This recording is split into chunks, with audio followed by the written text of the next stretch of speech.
two buggies. There's two buggies there. Okay. A wheelchair has priority. Yes. But what can I do? লন্ডনে বাসে ওঠার চেষ্টাই যেন হয়ে উঠেছে প্রতিদিনের লড়াই। এক বাবা বর্ণনা করেছেন তার হতাশার কথা। তিনি ও তার অল্প বয়সী প্রতিবন্ধী ছেলে যে হুইল চেয়ার ব্যবহার করে একটি বাসে উঠতে গিয়ে তাদের ফিরিয়ে দেওয়া হয়, কারণ বাসের ভেতরের হুইল চেয়ারের জন্য নির্ধারিত জায়গাটি তখন দখল করে রেখেছিল দুটি বেবি বাগি।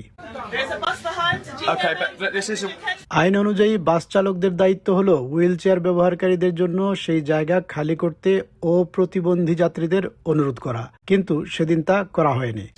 Can you just put through to control for me, please, and just let control know that there's someone here with a wheelchair? এই ঘটনাটি সামাজিক যোগাযোগ মাধ্যমে পোস্ট করেন ওই বাবা নিজেই।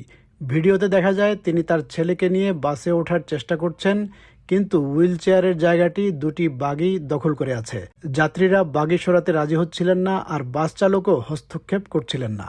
আইন বলছে এই জায়গায় হুইল চেয়ার ব্যবহারকারীদেরই অগ্রাধিকার থাকা উচিত। It's almost a daily thing when we try and get transport. I mean, we try to avoid transport completely now because, as you can see from that video, I actually request the driver to contact control multiple times. I'm very polite, I'm not rude at all.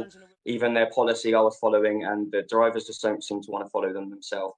There is some drivers that are very good, but a majority of them just don't want to help, and they just leave the disabled at the bus stops. এই অভিজ্ঞতা শুধু একজনের নয়, ভক্সহল স্টেশনে আরও কয়েকজন wheel chair ব্যবহারকারী একই ধরনের গল্প শোনালেন। I think it's a lack of public understanding, the fact that wheelchair users have the priority in the wheelchair space and it's the only place we can safely travel.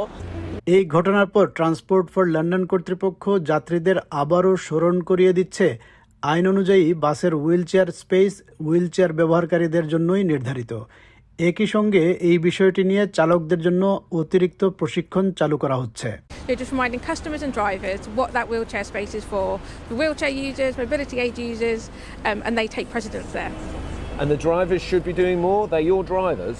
They are our drivers. They should be making announcements if people do refuse to leave. They should know how the space is used. We've rolled out equality, diversity and inclusion training to all of our drivers to give them the skills, knowledge and behaviours on how they should be providing an equitable service for all our customers. The wheelchair has priority. Yes. Transport for London কর্তৃপক্ষ জানায় সব চালকের জন্য গুণগত মান, সমতা ও অন্তর্ভুক্তি বিষয়ক প্রশিক্ষণ চালু করা হয়েছে, যাতে তারা সব যাত্রীকে ন্যায্য সেবা দিতে পারেন।